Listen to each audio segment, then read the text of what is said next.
Hello, friends. This is Mike from Right Minded back with part two of looking at the digital SAT sample questions. The reading and writing took a long time. I wanted to take a break, but now it's time for math. Oh boy. Just a little bit of context. I'm like a lot better at reading and writing than I am at math. I basically don't know any math that wasn't on the old SAT, so hopefully we'll get to see some questions that maybe if they're new will be revealed to be new because I have no idea how to do them because I don't know how to do math. But yeah, just like the last video, I'm just going to be recording my first impressions. These are the sample questions and answer explanations that have been provided alongside the digital SAT as they're rolling it out, just to like show, the new, differences and small differences in formatting and subject matter and whatnot. So I'm just looking at these questions for legit the first time, and just commenting and sharing my first impressions, mostly for myself or anyone who, is masochistic enough to want to listen and watch these. All right, question one. If f of x is x plus 7 and g of x is 7x, what's the value of 4f of 2 minus g of 2? Well, this is a function notation question, and this is just, they used to test this too. So, okay, so f of 2 is 2 plus 7. Sorry, I'll do this right. F of 2 equals 2 plus 7, G of 2 is 7 times 2, so this is 14, and that's 9, and so 4 times 9 minus 14 this is 36, minus 14 is 22. Hooray! Boom. All right, linear functions. Evaluate a linear function. Oh, they are categorizing this differently. This used to be called function notation, and it used to be under function notation, I think used to be under Passport to Advanced Math, or it might have been under problem solving and data analysis, but it wasn't under algebra, is the point. So they've recategorized shit. So that's something. Then again, this is just still linear functions. Evaluate a linear function given an input value. This seems to me like they kind of want to make this more common, um, which, would be fine. These kind of function notation questions are always super rare on the SAT practice tests anyway, so I used to get like frustrated or salty when I would have to teach this because they come up so rarely. I hope they come up more often because they're important. What is this? Question two? Right. The y-intercept of the graph of this in the xy plane is 0, comma y. What is the value of y? Okay, couple interesting things to note here. One is that they are still doing kind of the fun, like, misdirects in terms of the way they're presenting the prompts.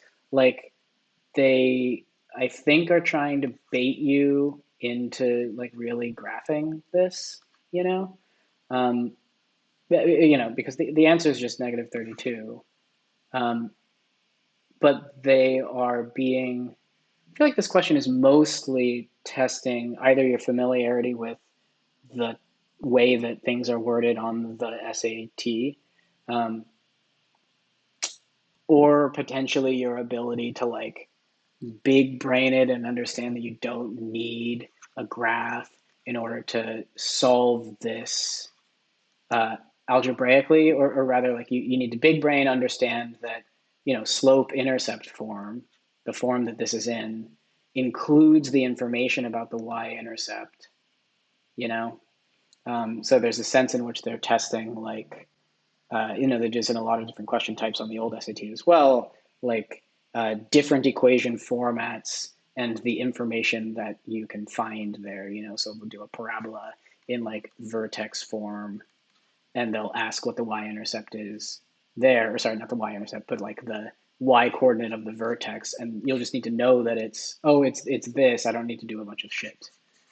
So they're still up to those old games, this sort of mislead. Oh, you gotta make a graph. Anyway, this is question two. I don't know if these are supposed to be easy. Like if this one is clearly an easy question. I don't know if these are supposed to be easy questions. On the test itself, in addition to the fact that it's all that it's skill adapted, where if you do shitty or on the first part, the second part is an easier version. If you ace the first part, the second part is harder. In addition to that, they have said that the sections are mixed topics. So it's like they're going to mix algebra up with problem solving and data analysis, and algebra 2, all that stuff is mixed, but that the questions will be presented from easiest to hardest. That introduces, and it's basically similar to how it was on the old test, and another change is that you're allowed to use calculators for the entire test. It's basically the same, except that grid in questions, or sorry, like student produced response questions, the ones you used to have to grid in, are now like you just enter it into a box, and so they don't need to be all at the end of the section. So whereas previously, in the old SAT, you'd have like a multiple choice section that goes easy to hard, and then it resets and goes the grid ends, the student produced responses also go easy to hard, So on the no calc section, question 16, the first one of the student produced responses, it was usually easy. That dynamic, I think, won't be there. And instead, you'll legit have in any given module, part one of the math will just go from easy to hard. Within that, there's some reason potentially for students to want to go backward. I explained that in the previous video, but there's various reasons why, if you are already a high scorer who doesn't generally have timing problems, that starting at the hard stuff, giving those questions as much time as they warrant, as they need, while you're not stressing about how much time is left, can be beneficial, because you get to the end of the section, you're running low on time, you need to take shortcuts. Better to take shortcuts on a question like this than it would be to take shortcuts on a question that's super difficult and thorny, is the idea. So something to keep in mind. I don't know if I'm actually going to tell my students to do that, but I mean, I'll probably try it. I do that on the LSAT, and I generally like it. I might do that on my practice test. We'll see. Question 3, the graph of the function f, where y is f of x, models the total cost, y, in dollars for a certain video game system and some number of games. And buy this many games, this is how much it costs to buy the system plus the game. So the system, okay, so system costs $100, and looks like each game costs $25. 2 games is $50. All right. What is the best interpretation of the slope of the graph in this context? Each game costs $25. Video game. So this is a intercept. This is the y-intercept. This is an interpreting linear functions question, and overlaps exactly with what used to be on the SAT. The video game. So this is also the y-intercept. This is the correct value of the y-intercept, this is an incorrect value of the y-intercept, and this is an incorrect value of the slope. Sure. All right, so that's straightforward linear functions. Yeah, so skill is linear functions. Is this also skill? No, this is not linear equations in two. Okay, so they're saying that this skill, man, we'll see if Khan Academy is similarly low resolution, but this I think is pretty low resolution in terms of like breaking up what kinds of questions students are likely to get wrong, like in the future, asserting that this skill, this is linear functions, and this skill, this is also linear functions, like reading this graph and understanding correctly the slope of the graph are the same skill. I wonder if Khan Academy is only going to go here, or whether they're going to go this deep. We can actually check. I don't think they. Here, I'm just going to show you this. So this is Khan Academy's practice suite, and so we can look at so the digital SAT math. There's algebra, problem solving, data analysis, advanced math, and geometry. Those are like the 4 big categories. And then for each, there's 3 difficulty levels. There's foundations, medium, advanced, right? I wonder if there's, so linear equations and inequalities, linear equation word problems. So we want to find linear functions, systems, linear inequality, graphs. Maybe it's not a foundation skill. Maybe it's a medium skill. No, these are all the same. Graphs of linear equations and functions, solving systems, linear inequality, graph. These look like the same. I'm just gonna, for being thorough. Yeah, these are the same. Linear equations and inequalities, linear equation word problems, linear relationship word problems. On the old version of the SAT, they distinguished between these two as well, and like,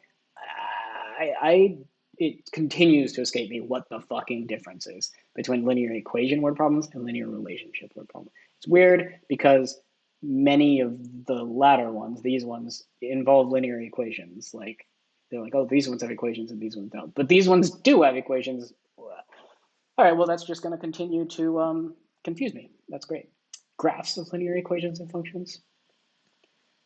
Okay, solving systems, linear inequality word problems, graphs of linear systems. This is all right. So these are all the same ones that they have been, and kind of importantly, they don't. These are not aligned. Where in the Khan Academy suite is just linear functions. This doesn't cleanly align with any of these categories. There's graphs of linear functions. I mean, that is this. Interpret the graph of a linear function in terms of a context. So it's like, I mean, it's this skill, but the structure, the taxonomy that Khan Academy appears to be using doesn't seem to be the same as the taxonomy that College Board is using, which is a little troubling given how much we're probably going to have to lean on their resources, Khan Academy's resources, to practice the test. I don't know. Potentially has implications for, like, if I have to build another goddamn analytic model on my own because Khan Academy or College Board, are unwilling to give us analysis along the lines that the actual test makers are thinking. Anywho, okay. So these apparently are the same question type or are slightly different question types. We'll just keep these in mind. Evaluate a linear function given an input value that's very specific, clearly to just this kind of problem. And interpret the graph of a linear function in terms of a context, which also seems very specific. It's an interpreting linear functions question that involves a graph. So it's like, on the one hand, this is really broad and this is absurdly specific. I just worry that one lens is too high resolution, although I would much rather it be that. And then this lens is too low resolution. Going to make diagnosing student performance is potentially more difficult. Okay, math question number 4. This is an inequality. At which point x comma y is a solution to the given inequality in the xy plane? These are potential solutions. I guess now is an okay time to bring up the fact that you can use calculators in this. I don't know how I'm going to easily do this. Zip this down, make it a calculator, maybe like that. Yeah, you can use calculators. This is the SAT test suite. This is just like you can preview the UI thing. This is the calculator that they let you use. It's just Desmos. It's got most of the Desmos features too. I mean, you can do all sorts of fancy nonsense. Check out these functions. You can, oh, man, see, okay, I'll make a separate video about how janky the UI is, but the buttons don't work when you click them. That's a bug that I've gotten twice now. So maybe I don't use this that much. Anyway, I'm probably not going to use this for this question or just for many questions in general. But which point, so this is a solving linear inequalities question. This is the same as from the old SAT. Let's see if there's like a particularly clever way to do it. I mean, is there can we get more clever than guess and check? We could graph it. Yeah, okay. If we're being particularly clever, we're realizing that Desmos, you can graph stuff in Desmos, you know? And so we're going to graph it. Oh, come on. Y equal, there we go.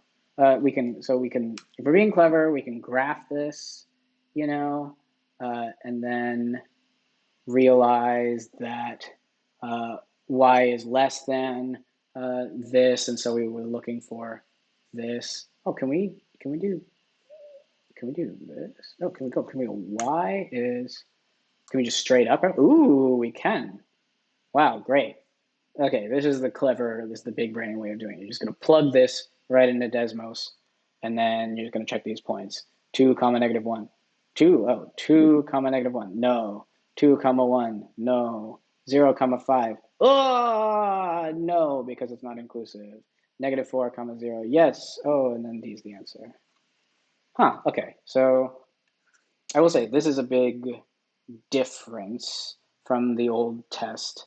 I don't think I would have, with the old TI-83, or just with all these TIs, just like these are like the Inspires or whatever. When the initial SAT, when the SAT was first like totally revamped or whatever in 2016, and they had a section where you were allowed to use like a big boy graphing calculator, my initial response to that was thinking like, I'm just going to train all my kids to use these calculators because this is just a computer, and like I'm just going to teach them all this advanced programming and then they'll be able to ace the SAT super easily. And it just turned out that like these are clumsy enough, the UI on these is clumsy enough. Like the process of graphing this inequality would just be a little bit less easy to teach, probably, I think, than this, especially the inequality part. And the math, a combination of that plus the math is easy enough that you kind of don't really need a calculator. It made it so that I didn't do that with kids. I could see, though, for this test, teaching kids the UI for Desmos, forcing kids to get good at using Desmos for reasons like this. I mean, probably this is not completely true, or I just don't have high faith in this, but I think otherwise the best way of doing this question would be guess and check. I think that's right, and if you're guessing and checking A, B, C, D, that's 100% going to be slower for this particular question than the way that I was just talking about. So, interesting little piece.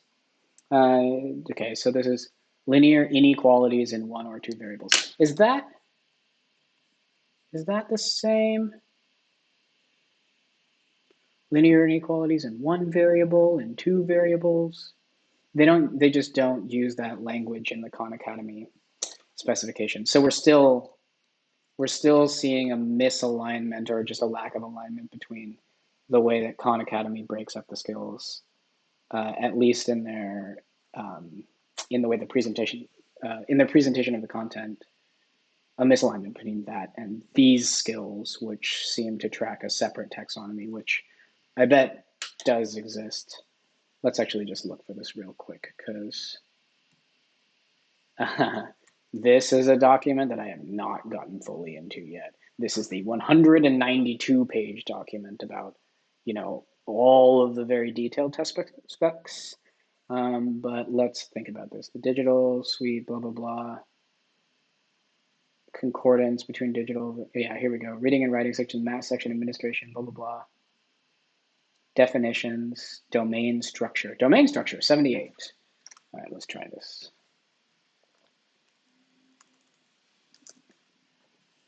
Domain structure, algebra, advancement, no. I want to go into more detail. Aha. These skills are the skills that we're talking about. Linear functions, linear equations in 1 variable, 2 variables. These track. So it's likely that you're going to get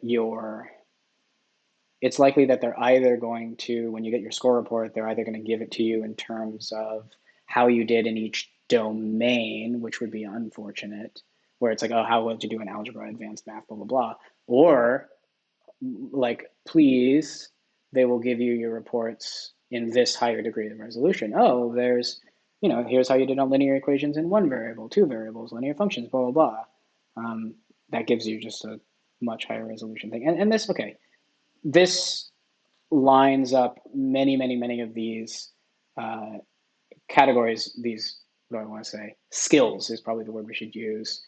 These skills line up a lot with Khan Academy's old categorization of things, the old College Board test specifications, the way they taxonomize things. So for example, nonlinear functions in advanced math is a category. Linear function problems is a category. Systems of two equations and there's a systems of linear equations. So many of these just like the same level of resolution and seem to be split up along similar lines. Yeah, ratios, rates, and proportions. Oh, hey, they combined ratios, rates, and proportions and units into one. I'm glad they did that because previously on Khan Academy, there was like units as a skill and ratios, rates, and proportions as a skill, and they were different, but they like really weren't that different. They were basically the same, and it was like a similar confusion to me as with linear functions and linear equations. Um,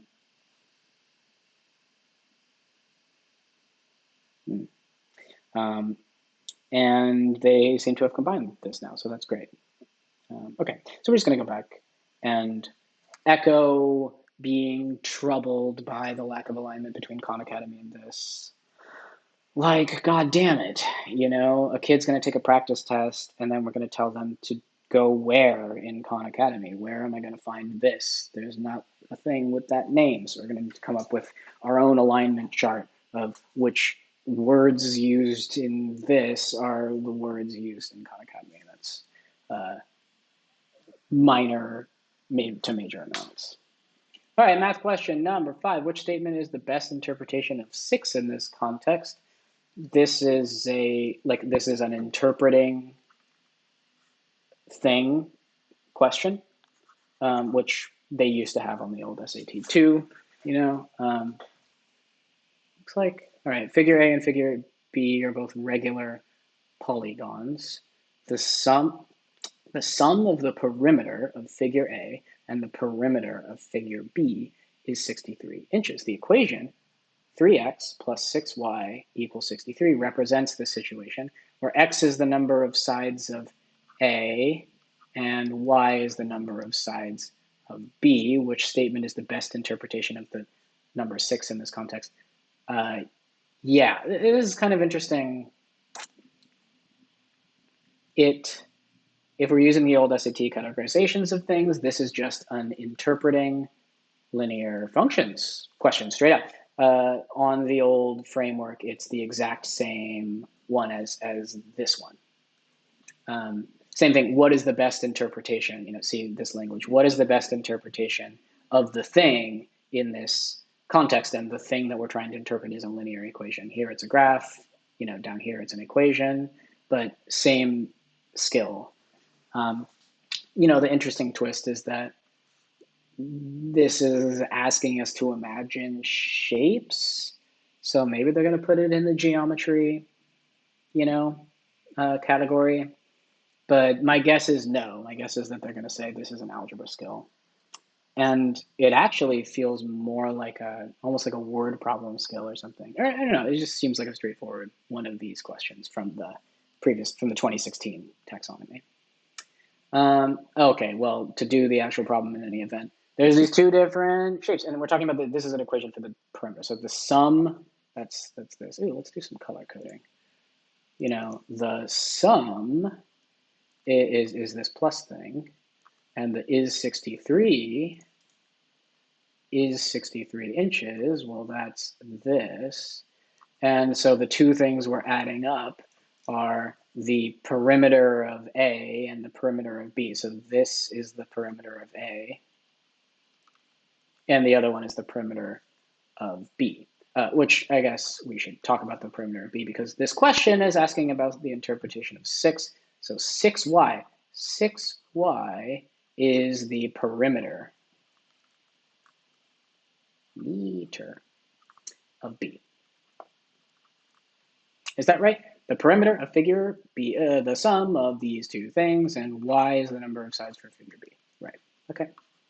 So 6y is the perimeter of B, and y, this is the other important thing. I could see people fucking this up.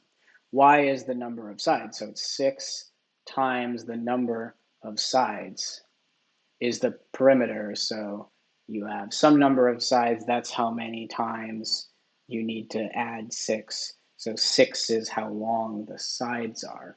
Each side of figure B has a length of 6.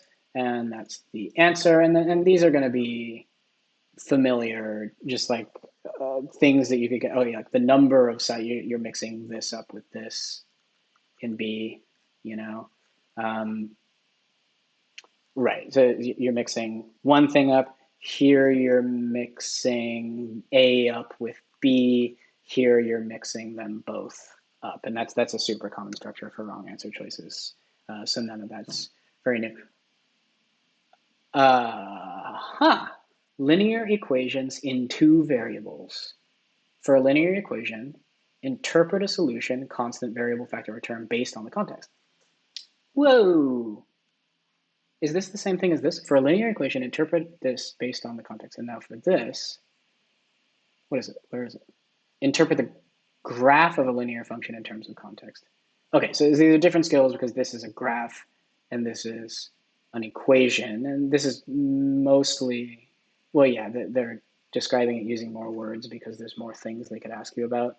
Or you're going to interpret, what does a solution mean? What does this mean? What does this constant mean? What does the variable mean?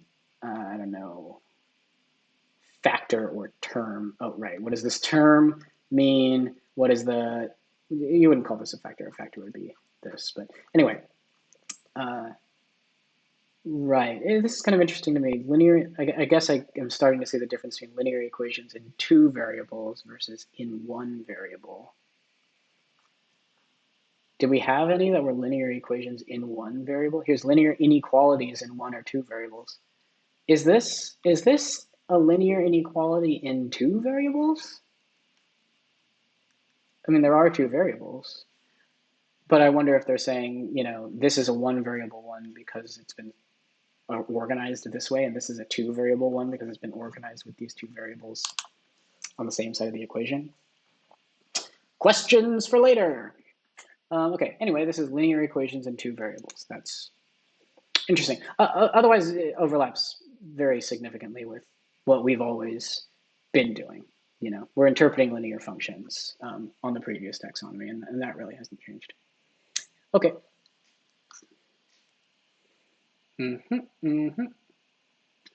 Store. Oh, I've seen this one before because it was in the the sample,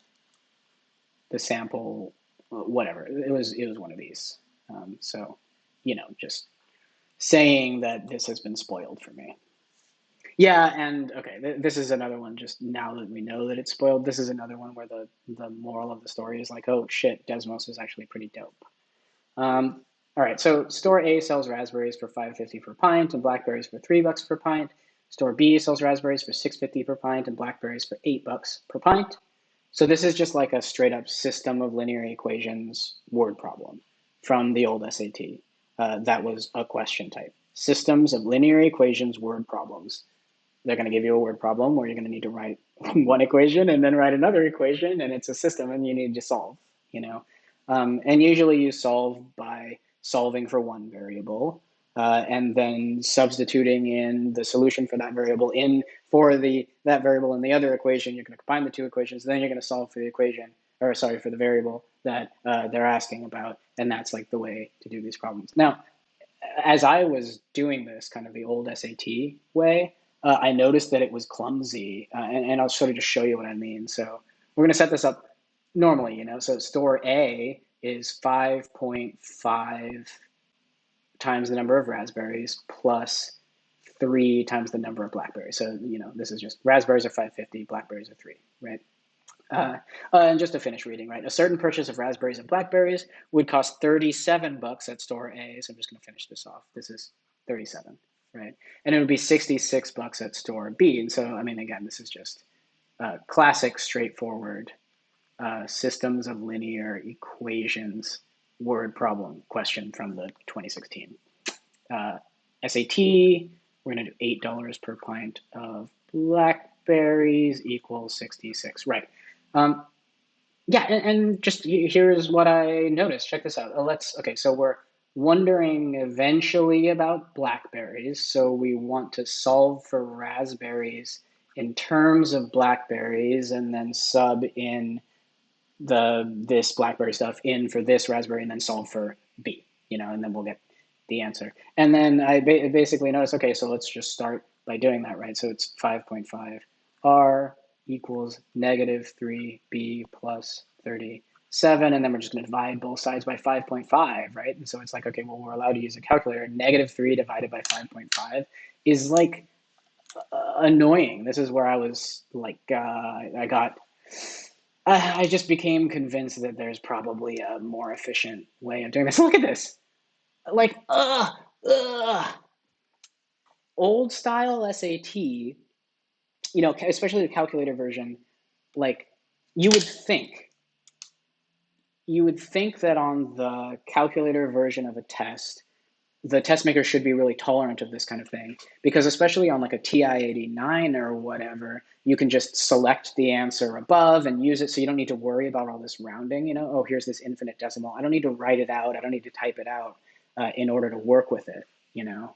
Um, but they just didn't do that on the old test. They wouldn't they would never, in a question like this, force you to work with a number like this. They would sometimes, like literally in a question exactly like this, force you to work with decimals that are like go to the hundredths place or so.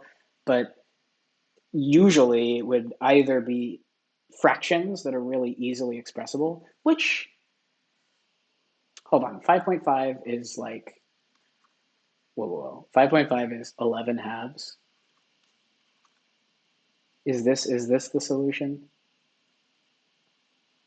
Divide it, so negative 3 divided by, is 5.5, it's okay, 10 halves plus 1 half. Yeah.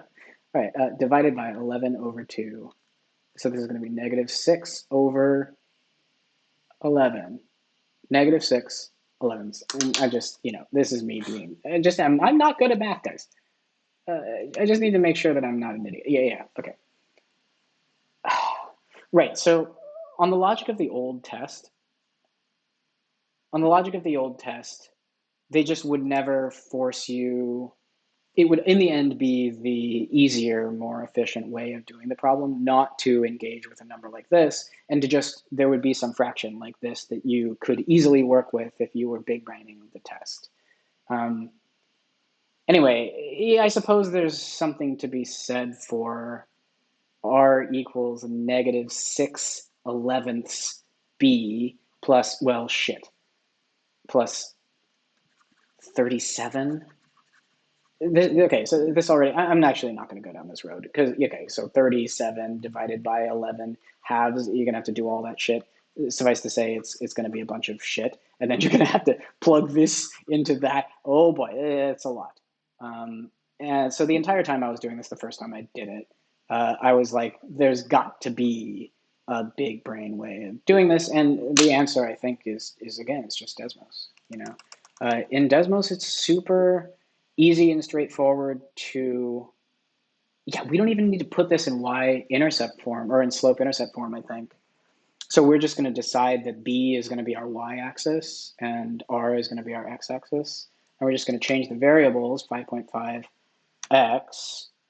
plus 3y equals 37. So that's 1.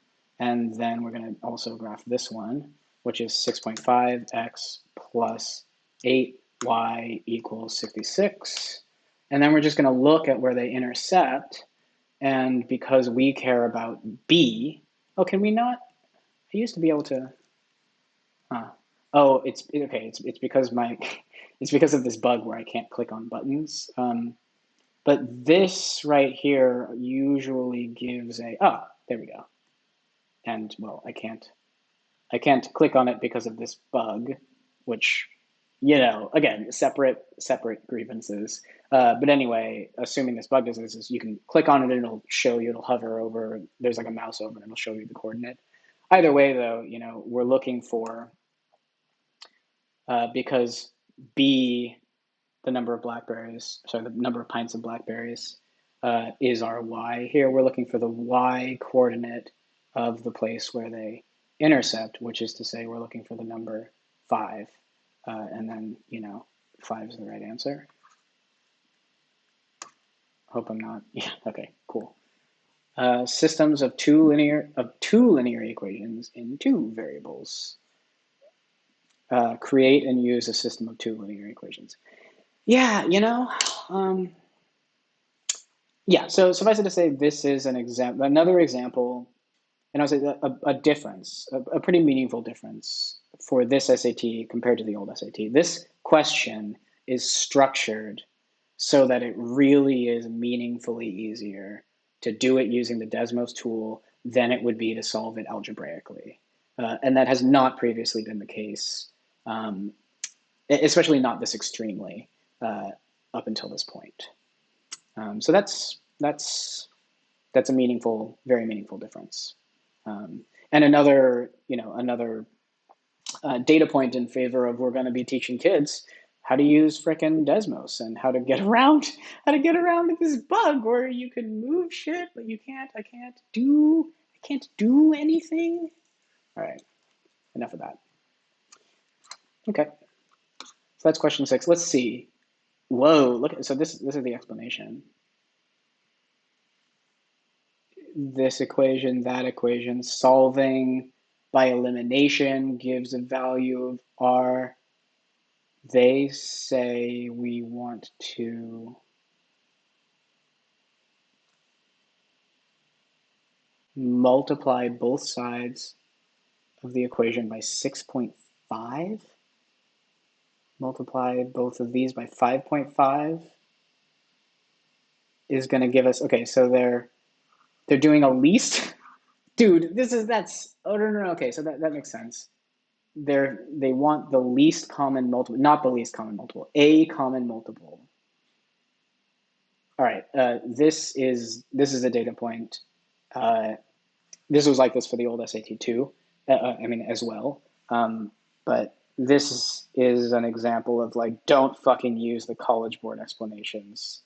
They are not good. They're not going to present to you the most efficient way of doing a problem, just at all. Khan Academy explanations I've found are slightly more reliable, but they don't have like pro tips like, oh, process of elimination or anything like this. But this is fucking absurd. There's no way that this is the best way of doing it. Oh, this is 5.5 and this is 6.5. So we're going to multiply this by 6.5 and this by 5.5. And then that's how we're going to solve it. Like, no, dude, you're doing Desmos, you know? Can't they just say, like, one way of doing it is this, and another way, plug it in? Would it kill them to just like give us that information? So SAT, College Board people, still back on their bullshit with these explanations. We're going to need to generate our own actual good explanations of questions, because these are going to be technically correct, just with no regard for how you would actually do it under time pressure in a real test. So, okay. Oh, this is new. They've never asked a question like this before. I don't want to completely assert that, but I feel like I haven't, this exact, like word for word, this exact prompt I've never seen before. Anyway, they are asking for the y coordinate of the vertex, which is a skill that they test all the time. Used to be in manipulating quadratic and exponential expressions type questions. But here it's what I was describing earlier. Let's flash back, up to here. I was describing there are some questions that ask you to take advantage of the fact that in certain equation forms, elements of the function that these equations are describing are easily shown and easily picked out of the equation. Here, this is asking you to appreciate the fact that the y-intercept is ripe for the plucking. Same here. Same here. I think this is asking us to recognize that because this is in vertex form, the vertex is at 0, comma 55, and it's pointing up. So the equation looks like this. It's a parabola that points up at 55, and you need to know that the minimum value of this function is going to be at the vertex, and the vertex is here, so it's 55. That skill set is like that. This language is new, but I also like wouldn't put it past them to like it fits fully inside of that skill framework that I was just describing. So this is well within the bounds of what they use to test. And I feel like they could go harder, they could go more difficult on a question like this just by messing with it. The old category was manipulating quadratic and exponential expressions, and it would be kind of common for them to do something like this, where it's like 2y equals 2x squared plus, whatever, what is it, 110? 110. And then just ask the same question and force you to change this into vertex form in order to find the answer. That would be like a harder version of this kind of question on the old SAT model. And I can see them doing that here. Let's see what question type they're calling this. This is C, great. Algebra 2, same thing, advanced math, nonlinear functions, determine the most suitable form of a function to display k features. Right.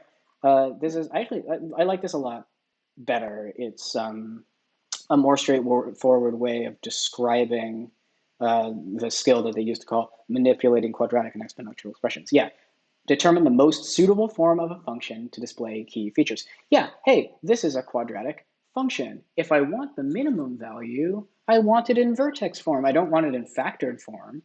I don't want it to be x plus 55. This is going to give us the z. Is that? No, that's okay. Sorry, everyone.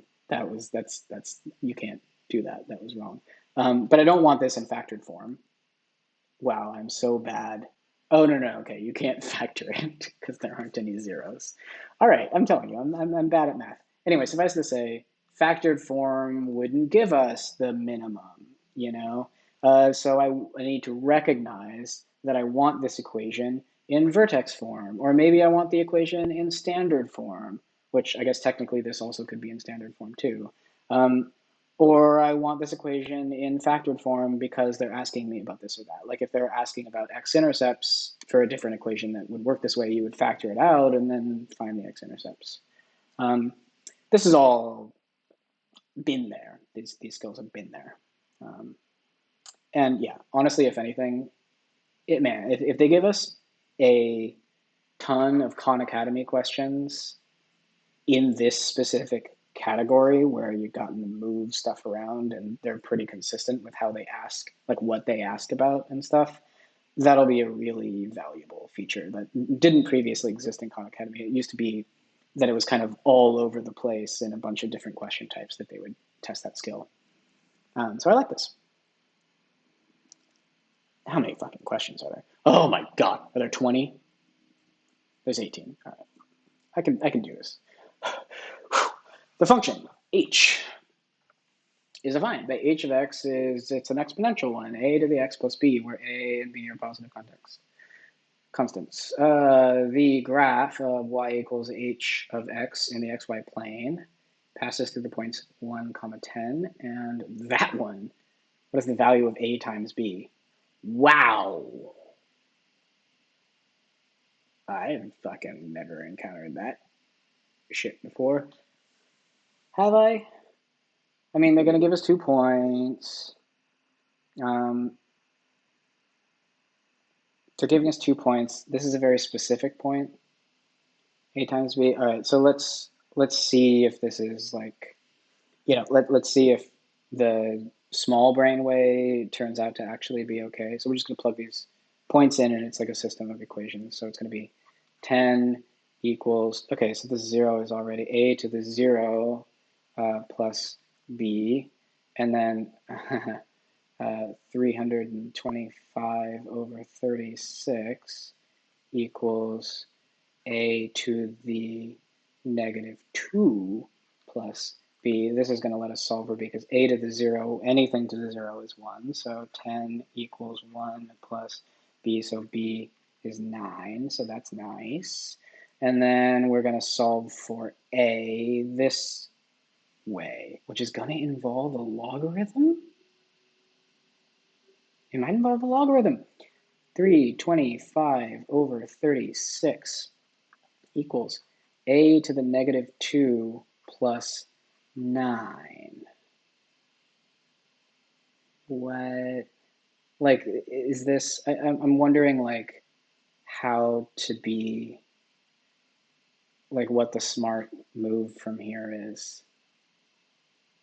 It's 1 over a squared plus 9.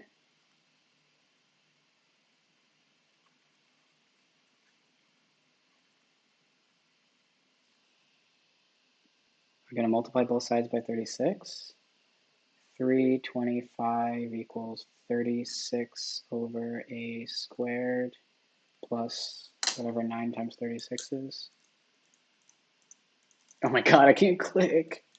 What? Please. Please? Oh my god. What? Okay. This is a problem.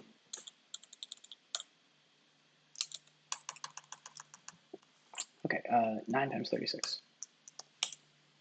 324. Oh! All right. So equals 324. We're going to move this down here. Okay, so 1 equals 36 over a squared equals 36, a equals 6. Right, so a times b, 6 times 9 is, dude, what is 6? It's 54, I guess. Yeah, okay. So that's right. You know, I don't know if that's the way. Yeah, I mean, this equation is going to be like, oh, get super stoked about doing it the way that Mike just did it. Substituting in this for that, subtracting 1 from both sides. Yeah, so this is them describing that that you should do it the way, oh, subtracting 9 from both sides. You're going to subtract 9 from both sides, which, you know, come on, guys. So they're doing it a slightly less intuitive way. There's no way that's the cleverest route, though. No way at all. So instead, we're going to think about, is there like a point slope version of, so it's like y equals a to the x. Well, okay, if you find out, you know, plus, oh shit, sorry. Oh, this is rapidly deteriorating as a situation here. A x plus b, and then it passes through those points. So you could maybe say 10 equals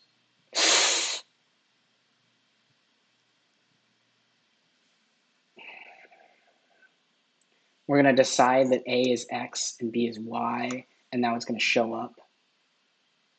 And we're going to, how do I, okay. And then we're going to decide that, okay, so we got 325 minus 36. I don't know. I'm not that convinced by this either.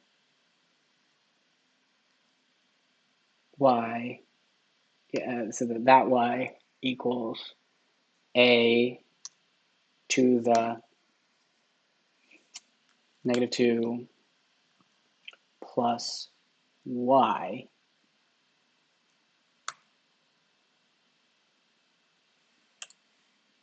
And then look for the intercepts, which, oh my God. Is there nothing that I can do now?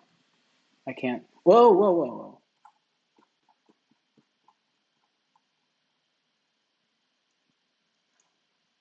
Well, this is,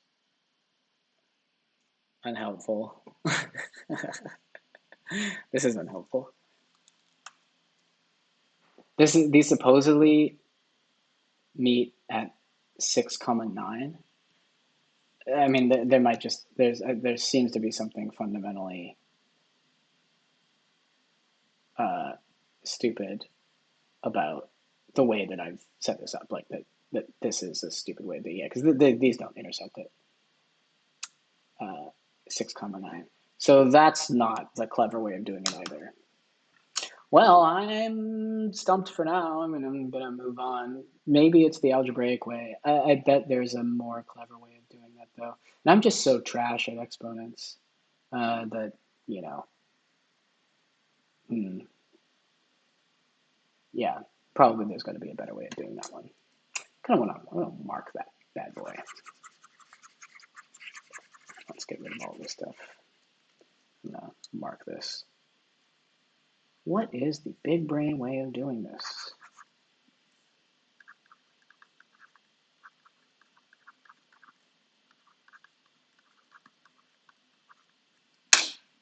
Okay. What? So is this well within the range of stuff that they used to ask about? They asked about exponential equations. They have done that before. I don't know if I've ever seen a question exactly like this, where they're giving you 2 points and asking you to solve for the constants, but it's not fundamentally unlike the other stuff that I've had students do in the past. So I don't think this is like fundamentally new. Um, let's see, nonlinear functions. There's a bunch of nonlinear function stuff. Make connections between algebraic representations and a graph. That's an interesting way to describe this skill. I suppose the connection they want you to make between algebraic representations and a graph is that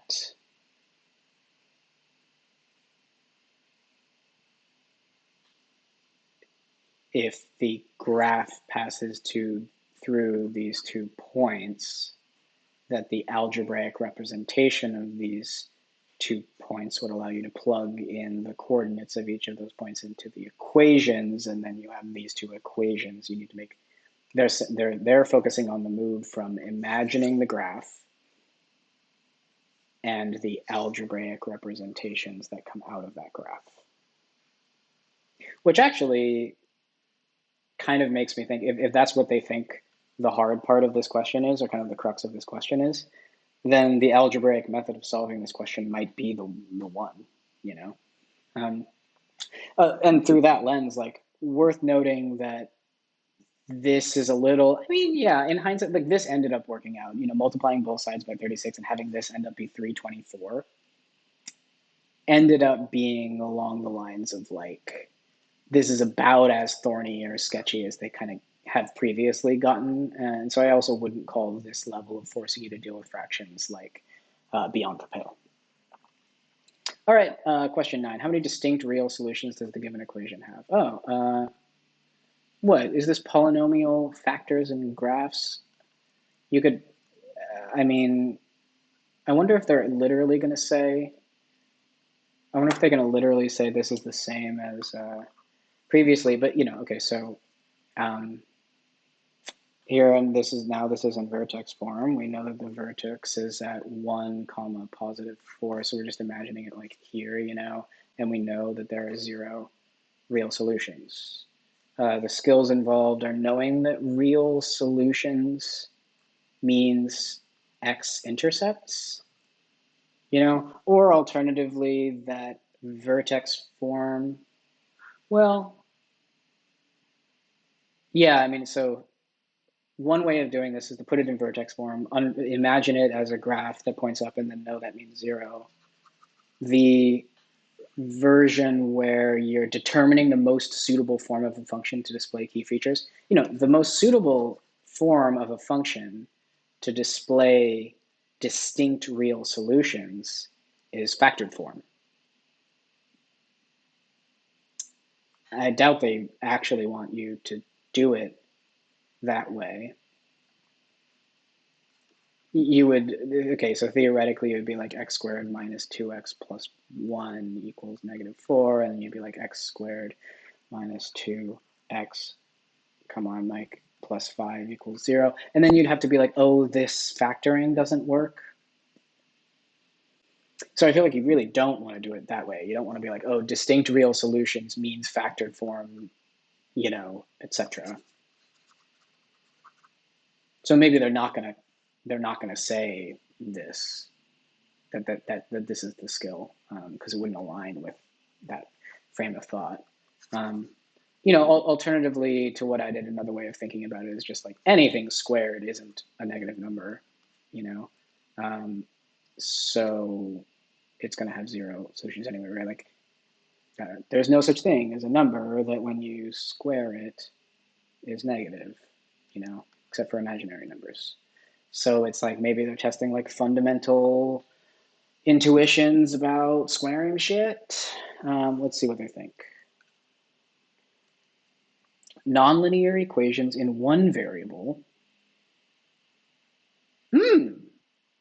This is a nonlinear equation in one variable. I get it. Look, there's only one variable. And systems of equations in two variables. These are the exact same. They're going to combine these?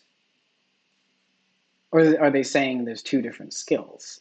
All right, determine the conditions under which a quadratic equation has 0, 1, 2, or infinitely many real solutions. I want to see if these two are the same. Nonlinear equations in one variable. And systems of equations. This is interesting. This is just the exact, like they're saying that this is one question type. Nonlinear equations in one variable. It's like a parabola, basically, but not without the y. It's like you're solving for like 0. And systems of equations in two variables. And these are nonlinear systems of nonlinear equations in two variables. This probably aligns with what used to be, what was it called? Linear and quadratic systems, the Khan Academy category, linear and quadratic systems, which was also in the Khan Academy, which was also in the College Board test specs, where they would have like a parabola, like the equation of a parabola, and they'd be like, oh, where does it cross the line y equals 25? And so it's like, there's a nonlinear equation, and it's like kind of like a system of equations question, but the second equation is just like a line, like a really simple line. Y is 25, X is 5, or whatever. And they would have you solve those systems mostly through tricks like this, like by understanding how parabolas are shaped and structured and where the vertices are and whatnot. So this is going to be an interesting category to see like what kind of questions are in this category. It's also going to be, it's like further annoyance as to like, okay, let's go to Khan Academy and like practice this. Let's practice this skill, right? It's not going to be in algebra. It's going to be in advanced math, and it's going to be fucking, where is it? Nonlinear functions, fucking factoring this shit, absolute value of linear. Oh, it might be in linear and quadratic systems. But okay, so like the point of my complaint though is that I can cleverly guess that this is where you want to find out how to do this, but god damn it, like students can't do that. So I wonder what the system is. I hope there's a system for better giving people, taking people from real SAT questions to here's where you're going to practice in Khan Academy, because this lack of alignment is troubling. That said, I kind of like this category. I think it's an interesting category. And again, not a fundamentally new one. Which expression is equivalent to this one? Is this going to be a goddamn polynomial long division? No, it's not. You're just going to have to combine these two. Yeah, this is, what would you call this? Operations with rational expressions question from the previous SAT, from the 2016 taxonomy. You got to do shit with fractions, adding and subtracting fractions. So let's see how difficult this is. We're going to go 4 times x plus 1 over, it's going to end up being both, minus 4x minus 5. So it's like minus 4x, don't fuck this up, plus 5. And then this is going to be 4x minus 5. Oh, I just want to, we're going to match. So instead of doing 4x minus 5 times x plus 1, we're going to do x plus 1 times 4x minus 5. And then this is 4x plus 4 minus 4x, boom, boom, plus 4, plus 5. So this is like 9 on top, this shit on the bottom. So 9 on top, this shit on the bottom. Hooray! Ooh. Can you, it's like, can you simplify this? I'm going to say no. This is going to be worth looking into. Like, how do you fuck that up? Or like, how do you get that? 1 on top instead of a 9. Oh yeah, how does that happen? That happens when you have fucked up this negative sign. This 1 is what you get when you go 4x minus 5 is going to go up here. So it's minus 4x minus 5, and you forgot to distribute the negative here. That's what that comes from. That's where both of these ones come from, so that's why that's wrong. And hopefully I didn't fuck it up. Yeah, great. Okay, so this is all just super, nothing new. Rewrite a rational expression. Sure, it looks like they've changed their nomenclature a little bit. Equivalent expressions. Oh, I kind of like that. Equivalent expressions. They're saying which expression is equivalent to this. It seems like this is going to admit of, not just questions about fractions, but like, yeah, I mean, so they used to write, oh, you're going to have to factor this, right? Yeah, they used to write questions also in advanced math, but they would call them manipulating quadratic and exponential expressions questions, or they would call them solving quadratic equations questions, and they would have this exact wording: which of the following is equivalent to this? And they would just be variations of incorrect, factorings or whatever. So it looks like they are categorizing, manipulating these expressions, thinking about adding and subtracting fractions, maybe multiplying, dividing fractions with these complicated expressions. Man, maybe they might even combine what used to be called structure in expressions, which are rules about like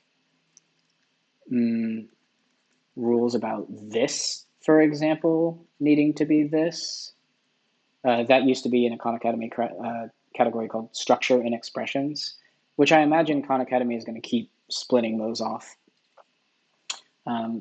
based on that, because these rules are really fundamentally different. Like you could also ask the same question with like a rational exponent. You're like, 6 to the 3 over 4, you need to know that that's the same as 4 root 6 cubed, right?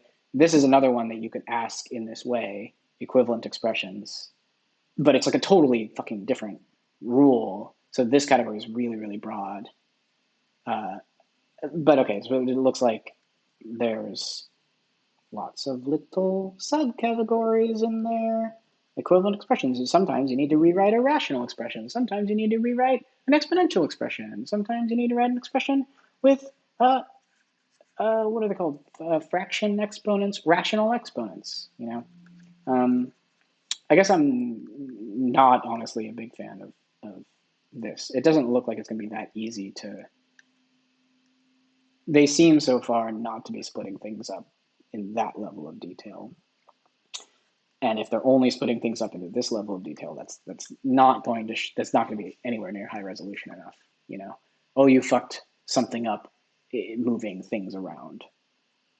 That does not help at all in terms of like, which of the many various rules the kid has forgotten, or never learned.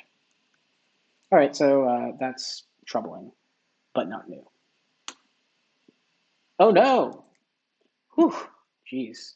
Okay. Math question 11. Oh, right. It's this. Right. Did I get it right? Yeah, I already knew I got it right. Yeah. Okay. Cool. For this function, f of 0 is 86, and for each increase in x by 1, the value of f of x decreases by 80%. Oh, it's a percents question. What is the value of f of 2? This is a percents question this is not a familiar way for me to see a percents question be asked. I wonder if they're going to call this a percents question, because alternatively it could be like an exponents question or whatever. This one's easy enough that you could just, as long as you know, and this is familiar from the previous SAT, you need to know that a decrease by 80%, that's like the same as adding, or as turning it into 20%. This is a skill that everybody's accustomed to having to teach, because the SAT tests that pretty directly. This one's easy enough that you could just do it in 2 steps, like 86 times 0.2 times 0.2, boom, and you get the right answer.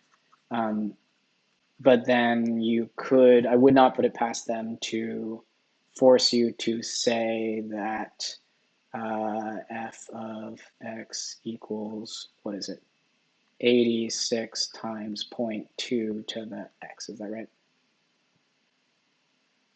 1, is that, and 2, yeah, so that's right. I would not put it past them to basically ask you this question and then ask you what f of 14 is or something, so that you can't just do it manually. They do, or they have previously tested that kind of shit on the old SAT, and I could see them doing that here. I mean, needing to know exponents is a thing that's well in bounds.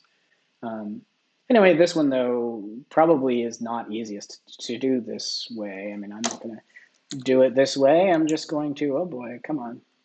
Okay. Oh my god, please. Whoa, oh god. I can click. I'm just this part is really inefficient. We got to figure out a more efficient way to store things. Store your work for old problems while not having it get in the way. I don't know, because or just rapidly. Oh, I guess I could if I could click these buttons. Can I click these buttons? No. Okay, I still can't click the buttons. Okay, you can just X out of things, but I don't know. Then you lose your old work. That's something to think about too. Anyway, right. Oh, what am I doing? I'm doing 86 times 0.2, and then I'm going to go that times 0.2, and then I'm going to say it's 3.44. Oh, and do I have to produce a student response? If that's true, I'm going to have to double check it. 86 times 0.2 times 0.2, 3.44. So I'm going to do this. 3.44. Final answer. Oh yeah, baby. Wow. 86 over 25. I wonder how you would get that. Oh, you're doing 86 divided by 5 divided by 5. That's how you get there. There's, hmm.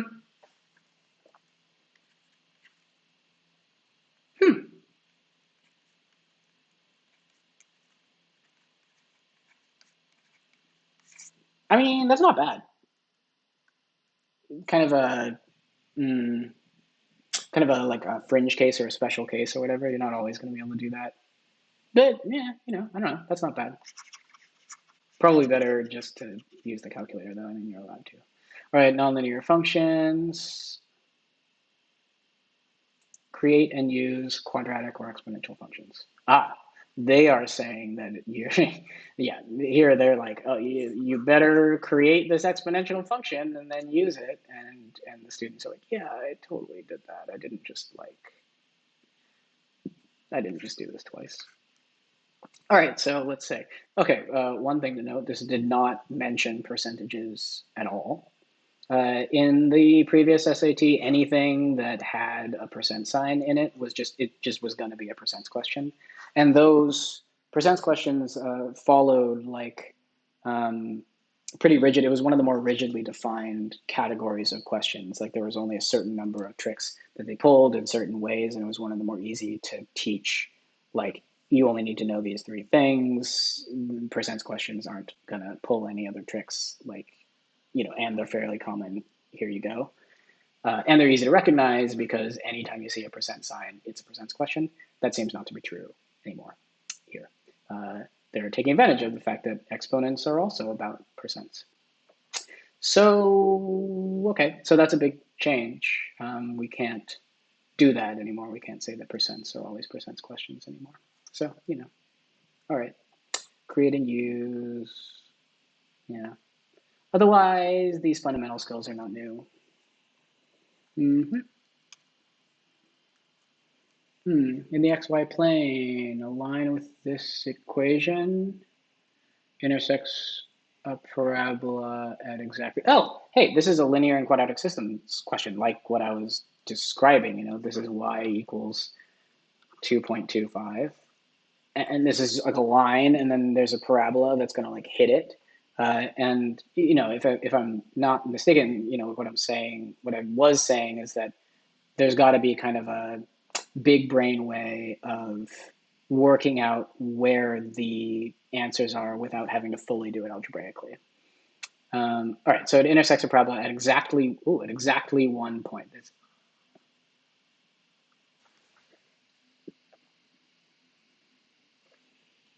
got to be the vertex. It's a horizontal line. It's a normal ass parabola. Got to be the vertex. It's at the vertex. So the vertex is at, whatever, not x, but it's like, what would you use? K, comma, 2.25. That'll probably come in handy at some point. If the parabola has this equation where b is a positive constant, what is the value of b? So it's like we want to put it in vertex form. Kind of don't have that much room. All right, y equals, let's like factor x out. Oh, this is not vertex form. But let's see, x plus b.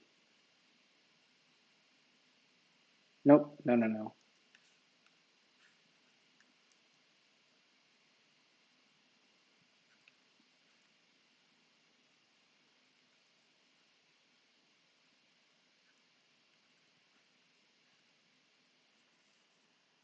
These are the two x-intercepts.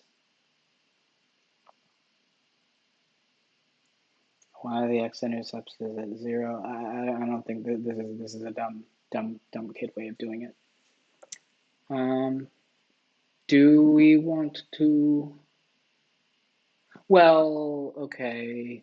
The vertex, the x-coordinate of the vertex is halfway between these 2 points. What is it, like negative b over 2a? That's actually one of the shortcuts that I don't remember. I don't recall if that's like actually how it's used. But anyway, the x coordinate of the vertex is between 0 and what is it? 0 equals negative 4x plus b. Right? Yeah, it's between 0 and the point. Whoa.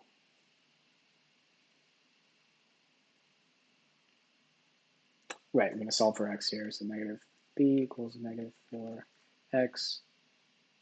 4x equals b, x equals b over 4. It's halfway between 0 and b over 4, so it's this is b over 8. So it's like b over 8. This is stupid. I'm doing this stupidly. B over 8, comma 2.25. What's the value of b? I'm being stupid. And I just have to plug in y. Oh my god. Oh boy. All of this is stupid. I'm just going to recognize. So I was really going hard on like, that's the vertex. But y equals 2.25, and it's going to intersect here. So this is going to be 2.25 equals negative 4x squared plus bx, where b is a causative constant.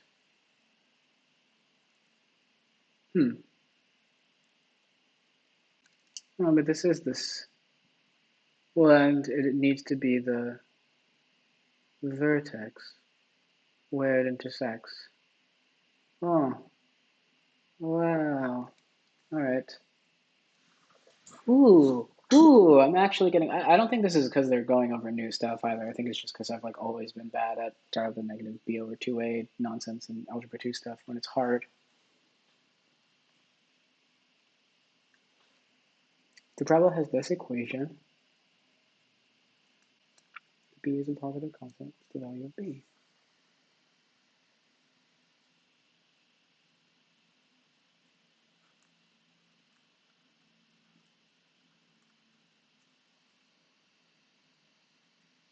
So yeah, so the point b over 8 comma 2.25, that's a point.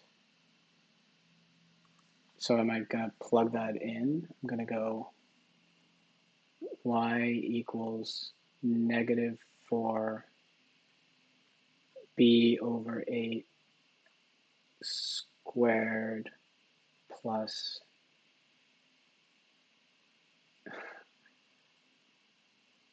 b over 8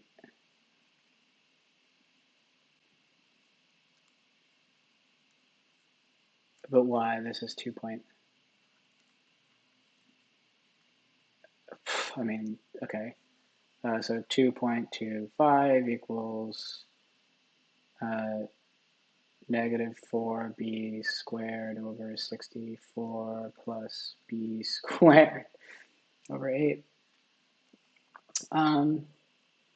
I feel like I'm being pretty stupid, but this is 8b squared over 64. So this is negative 4b squared plus 8b squared over 64. This is 2.25. And it's 64, 2.25 times 64. 64 times 2.25. It's 144. I mean, this is all like looking okay. Negative 4b squared plus 8. Oh, plus 8b squared. This is 4b squared. Okay, oh boy, this is getting kind of messy, but that is 4b squared equals 144. 144 divided by 4. You know, don't make fun of me for this. But I don't know what it is. 36. All right. Oh, and okay. So this is right somehow. No way in hell that's the way. B is 6. You know. Okay. Uh, that's not the way to do this problem. The correct answer is 6. It's given that a line this intersects a parabola that, where b is at exactly 1 point, follows that the system of equations consisting of 2y equals 4.5 and this has exactly one solution. That, substituting that in for this, yields this. Screwing around.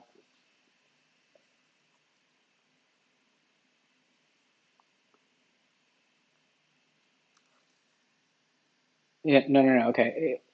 Ooh. Ooh. Screwing around with that. So I dodged having to do this because I saw this coming. I saw this coming. It was like BX. I don't know what to do with that. And I dodged it by knowing the whole vertex thing.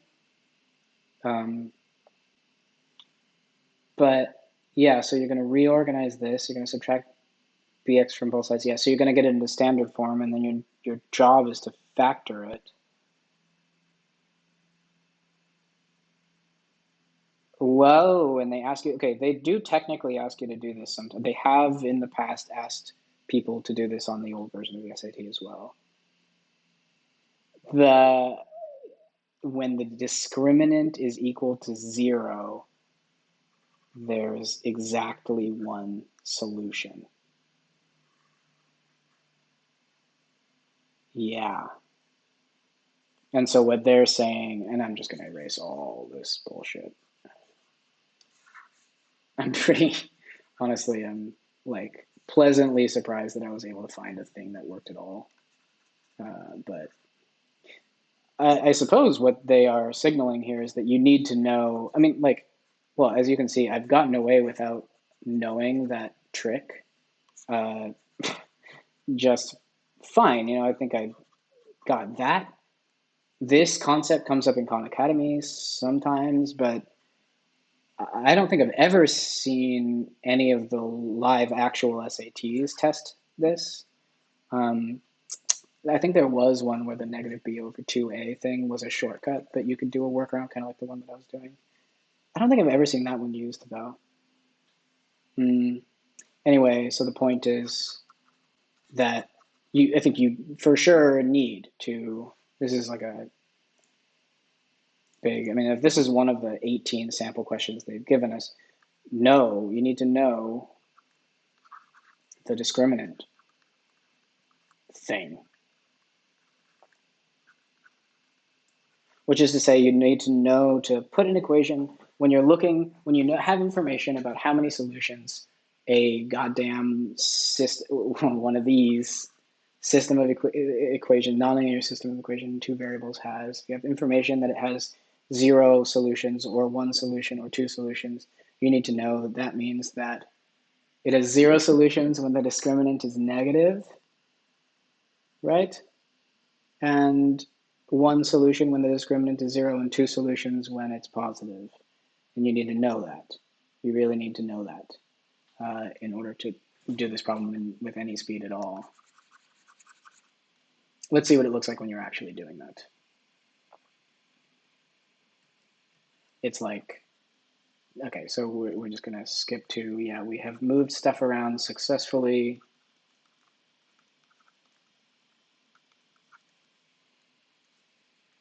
And we need to know that b squared minus 4ac, b squared minus 4ac, so this is b, negative b squared is b minus 4 times 4 times 2.25 equals 0. And then you solve for b, and I'm sure that works. Are they saying this?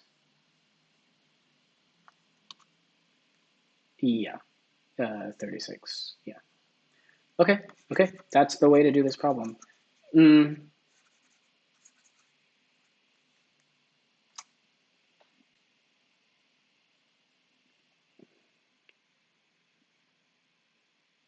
I still suspect there's a more clever, like an easier way.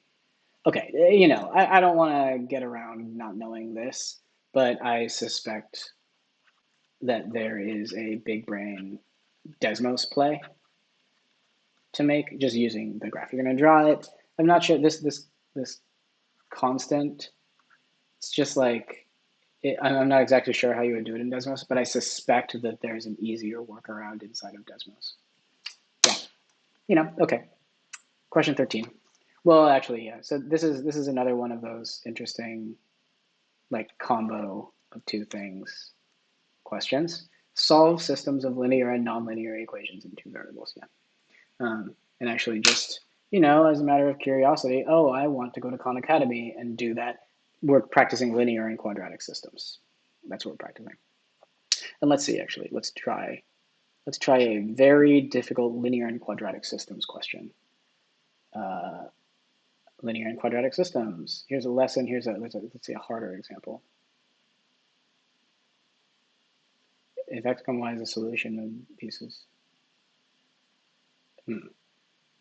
This is a line. Wow. Okay, so this is really hard. But this is a line. This is a parabola. This actually doesn't seem that similar, although it does involve a parabola and a line. Yeah. All right. So that particular one was not that similar. All right. Note for later. Actually, let's do this here still, and then go back to question 13. You see, these are getting harder, you know? God damn, that one took me like 100 years. The scatter plot shows the relationship between two variables, x and y. The line of best fit for the data is also shown. Oh, it looks like this. At x equals 32, which of the following is closest to the y value predicted by the line of best fit? Well, shit. These don't seem to be in order of difficulty because this one's not difficult at all. Oh, we're moving through. We were doing, I see the order of these. This is easy algebra to hard algebra. Oh, so this actually, yeah, this is not the same as the order that you could expect in the exam. They're doing easy algebra to hard algebra, easy advanced math to hard advanced math. We just did the hardest, hopefully, advanced math one. And now we're into easy problem solving and data analysis or whatever the fuck they call it. I can't remember, but we'll see. Um, anyway, at x equals 32, the y value predicted by the line of best fit is this. So it's like, 2 points up between 2 and 3. So it's this. I would say don't fuck up and say it's exactly 2, but they're not even forcing you to not make that mistake. So, oh, it's still called problem solving and data analysis. Great. Two variable data, models, and scatter plots. Analyze and interpret data in a scatter plot. This is not new. Khan Academy used to have a category just called scatter plots, and it was about scatter plots. So this is just completely in bounds. Right, so we're in easy problem solving and data analysis. Great.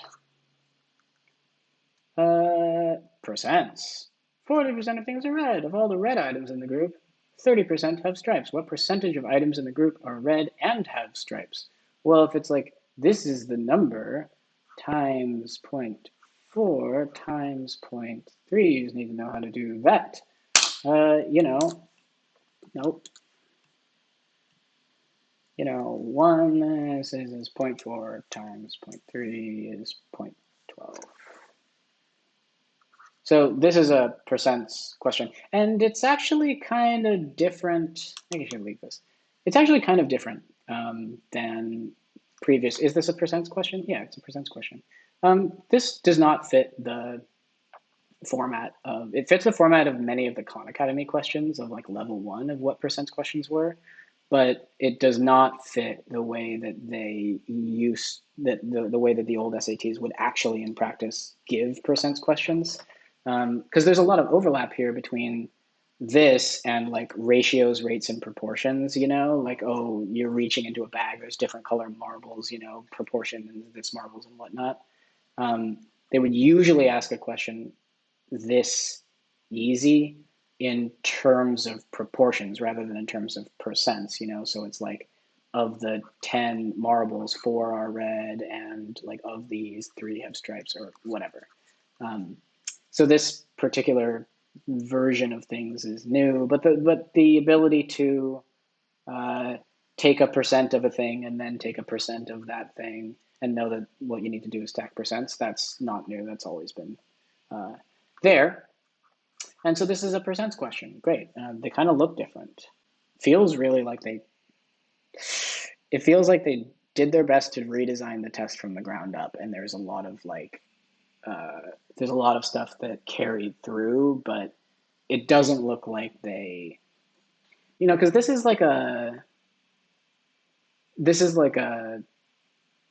not what happens when you start with percents questions the way that they used to be, and then willfully add shit to them. This is what happens when you start with just a battery of questions and then like a whole new battery of questions and then recategorize them based on an entirely new system. Yeah. Math question number 15. The density of a certain type of wood is this. You need to know what density is. A sample of this type of wood in the shape of a cube and has a mass of that to the nearest hundredth of a meter, which is the length of, are we into geometry now? Density is 353 kilograms per cubic meter. A sample in the shape of a cube has a mass of 345 kilograms to the nearest hundredth. What is the length of one edge of this sample? Interesting. Right. So we're going to start off with, we have a 345 kilogram thing. This part is like units.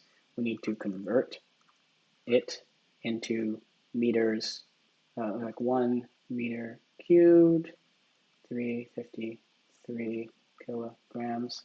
That's 345 over 353. That's terrible. 0.978, call it. Point, 0.978 meters cubed. Oh, that's kind of cute. What is the length of one edge of this sample? Well, it's 0.978 meters cubed. And, it's a fucking cube. So if you want to get there and you're going to end up cubing it, it's 0.978, which is to say it's 0.98. Yeah, great. Oh, oh no, what have I done? Oh no, I got it wrong. 345 over 353 equals 0.98.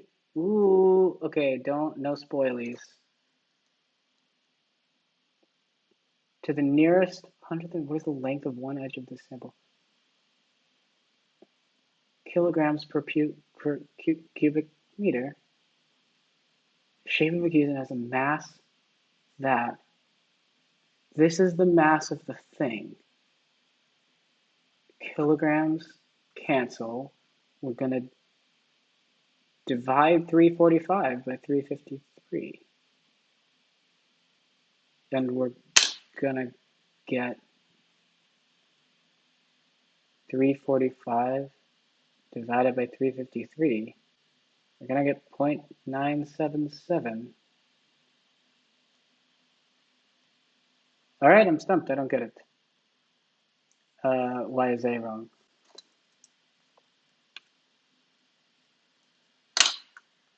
What? Is it some rounding thing? Hmm.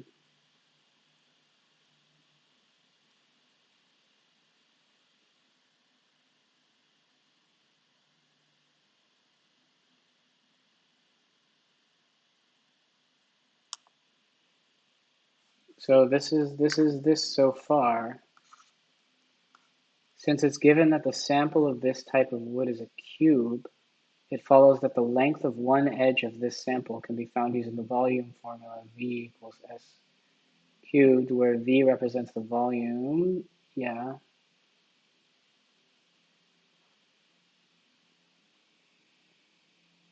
Isn't it? So it's, well, okay.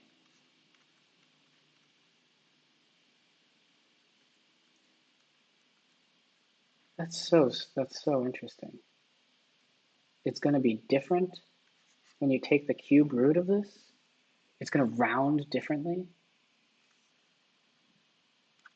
What happens in decimals? The cube root of this thing.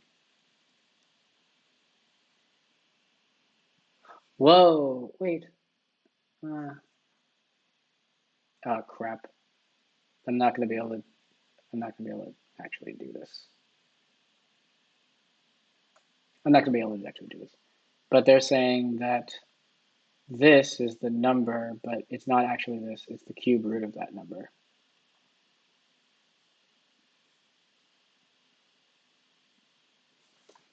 Yeah, that. Yeah, no. Okay, no. So I was just wrong and wrong for units reasons. I was like, oh yeah, this is this squared, but it's actually x meters times x meters times x meters equals this.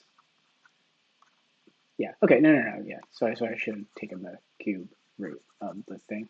That was just a foolish mistake on my part. Kind of hard. This is not geometry. This is problem solving and data analysis. This is ratios, rates, proportional relationships, and units. That's, yeah, no, that makes sense. Unit conversions in general, like this, what's it called? Dimensional analysis, I think, in chem. Problems that involve this on the old SAT taxonomy fall squarely into this category. Solve problems involving derived units. Yeah, I mean, this is just these for sure. You're gonna have to take, yeah, and I just fucked this up because I was lazy and I didn't recognize that last piece, so that's fine. God damn, this reasoning with the cube is stupid. Right, but you're given information in one, uh, well, yeah, here's a conversion factor. You're given information in one unit, asked to provide information back in different units, and you need to convert from units. You need to convert from one unit to another unit, which this is so stupid.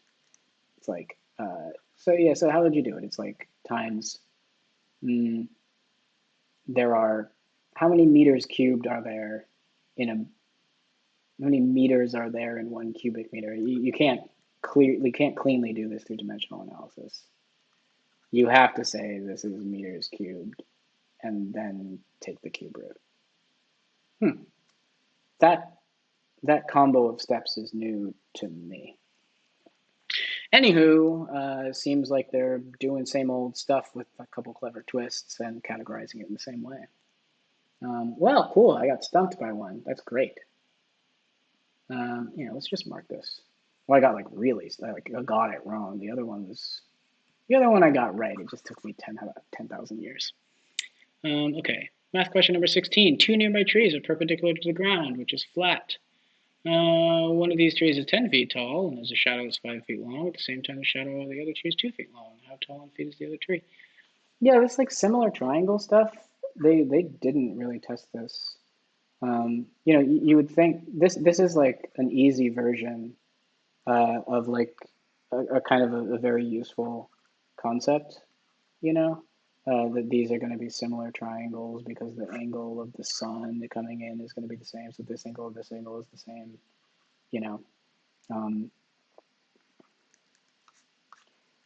but they just didn't ask these questions on the SAT. I mean, if anything, it's like kind of like trig, you know. I expected like the trig segment to have questions like this, but they really just never. They asked like similar triangles questions, but they never took advantage of like this is like one of the most clear use cases for trigonometry, this type of system or like land surveying, and they just never asked any questions about this. So I guess what I'm saying is I'm glad to see this, and also the answers. Well, hold on. 10 feet tall, 5 feet long. Shadow's 2 feet long. This is going to be 4 feet tall.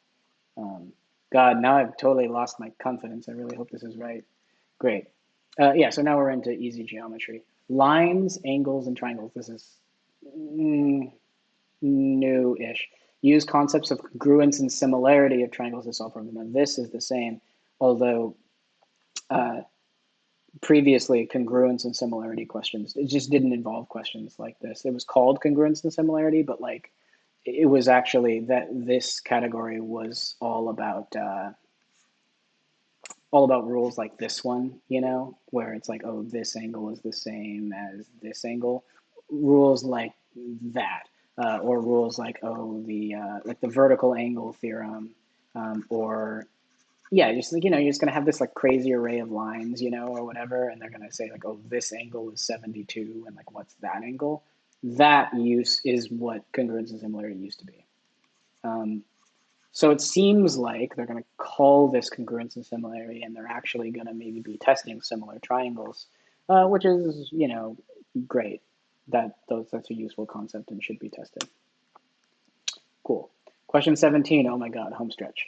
The length of a rectangle's diagonal is 5 root 17. The length of a rectangle's shorter side is 5. What is the length of the rectangle's longer side? This is okay, so this is a triangle problem. It's kind of like a Pythagorean theorem type question because it's a rectangle, and so like so the previous SAT didn't like it didn't have any questions that were explicitly about shapes that aren't triangles. There's no like rectangle word problems category, and as a result, any of the questions that involved a shape that isn't a triangle was just low key. Actually, though, still a question about triangles, and I think this is going to continue in the same mold.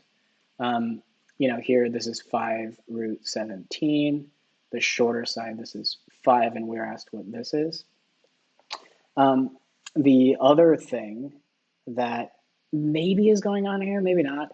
The other pro tip that came out of these problems is that almost every time there was a question that involved a triangle of any kind, that triangle was going to be some kind of special triangle. Maybe it's a 3, 4, 5 triangle. Maybe it's a 30, 60, 90 triangle. Maybe it's a, what's the one with the root 2s, the 45, 45, 90.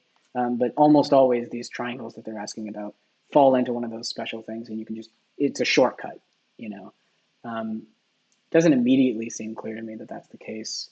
And so I'm just going to try Pythagorean theorem, you know, x squared plus 25 equals, now you need to be smart, 25 times 17, is that right? Because, okay, I'm just going to write this out.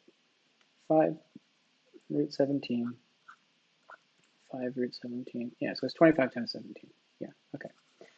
Which we're gonna do in Desmos. 25 times 17. No. 25 times 17. What? Oh my god. My life. 425. So x squared equals 400. X equals whatever the goddamn square root of 400 is, which you could put in, one could put in Desmos if one could click the goddamn function button. You easily can do this if you're allowed to click buttons, but I can't, so I'm going to put it in my calculator rather than doing it on paper, you know. So let's see, square root, blah, blah, blah. The square root of 400 is 20. So hopefully 20 is right, you know. Oh, okay, Mojo, slightly coming back. Right triangles and trigonometry, that's interesting. Again, like a new misalignment or like new realignments of question types used to be that anything that mentioned trig is going to involve some trig. Use the Pythagorean theorem to solve some problems. So they want us to actually use the Pythagorean theorem. I don't think this is a special triangle. I think you just need to use the Pythagorean theorem. Which honestly, like, I don't think I've ever had to do that before. I don't think I've ever had to use the fucking Pythagorean theorem. In fact, it's like more common that I would have to, like many students I think know the Pythagorean theorem. I think it's more common that you would have to teach students that they don't have to use the Pythagorean theorem. So maybe that's a change. I mean, it seems like if these, like this is like a general skill, like a not a general thing, but it's like a high resolution, but it describes a kind of problem, you know, the kind of thing they're going to need to ask you to do. This, it seems like they're going to ask you to do this kind of thing. They want actually people to actually use the Pythagorean theorem. So maybe more of this to come. So all to say that, yeah, I used to devote time for almost every student talking about the different special triangles. You know, hey, keep an eye out for 3, 4, 5. You know, it's a thing that comes up. Maybe less reason to do that now.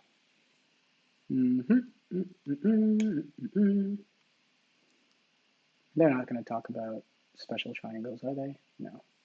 Okay, last question. A circle, yes, a circle question. A circle has a center O and points A and B lie on the circle. One thing that's new is they're not giving us a diagram. They would almost always give us a diagram in this circumstance previously. Let's fill that in that way. The circle has a center O and has points A and B on the circle. It's 45 degrees. Let's do this. Let's do this clean. It's 45 degrees. A, B, you know, and this is 45 degrees. Sure. The length of arc AB is 3 inches. Oh, this is just going to be a circle theorem question. What's the circumference in inches of the circle? Yeah, this is a circle theorems question. I would imagine that the question type, they would call this also a circle theorems question. It depends on your understanding that like the ratio of the circumference in this little thing to the whole thing is the same as the ratio of the angle in this little thing to the whole angle, which is to say that 45 degrees over 360 degrees, this ratio is the same as the ratio between 3 and the circumference. of the circle. So we're going to go C 45. C equals 3/360s is a 1080. C equals 1080 over 45. 1080 over 45, and that's 24. And now we're just going to like briefly make sure we're not asked about like, we're not actually supposed to be answering the radius or whatever. The measure of arc AB is 45 degrees. The length is 3. The circumference of the circle, 3 to the circumference is 24. Ah, hooray! Circles. Circles. Interesting. Yeah, so in the previous SAT, there were circle equation questions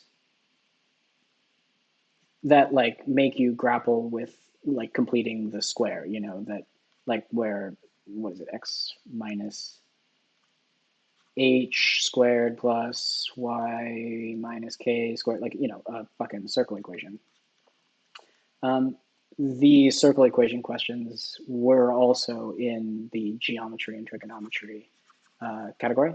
It seems like they're staying with that if one of the big categories is called circles, uh, use various theorems related to circles to solve problems. Yeah, it seems like they're defining even this more broadly than previously circle theorems used to be. Circle theorems used to just all look like this, and maybe they still do, but it's like, here's part of it, here's the arc length, what's the whole thing? Or like, here's part of it, here's the area of this sector, what's the whole area, or whatever. They didn't used to go farther than that. Back to, so I guess we're ending, I don't know if this is supposed to be hard, but we're ending on just more straightforward, straight down the line. This is circle theorems, this part hasn't changed. Okay, cool. Man, let's see. Overall impressions. I have always been shitty at discriminants. That's my big impression. Yeah, okay. Big overall takeaways. Fucking Desmos, man. Kids gotta use Desmos sometimes. I wonder, like, I kind of want to go back and see which of these other, I suspect that in many of these other questions, there's some big brain Desmos way of doing it rapidly that I'm just not accustomed to because I'm so accustomed to just doing these on paper because that's previously been the easiest way. Playing around with Desmos seems to pay dividends because there certainly are places where Desmos is a huge time saver. Like, I can't freaking remember which questions it are, but yeah, this Raspberries one, Desmos, you know. Um, the other impression is that if we're accustomed to the old way things are categorized, man, it's different. It's going to be different. We're just going to need to learn it from the ground up and reorient ourselves to this new taxonomy, which is, elucidated here. Hopefully they go into more detail. I don't know if they will. I don't know if they will go into more detail in terms of what each of these little mini things, little mini categories entails, these little skills entail. And yeah, the other big takeaway is like, what is going on with the alignment between these skills and these Khan Academy practice areas? If there is a complete lack of alignment, and that's infuriating and is going to need to be a thing that we provide on our own, as opposed to just relying on the official College Board materials paired with Khan Academy. Because not being able to diagnose things specifically is just, it's going to be a huge letdown.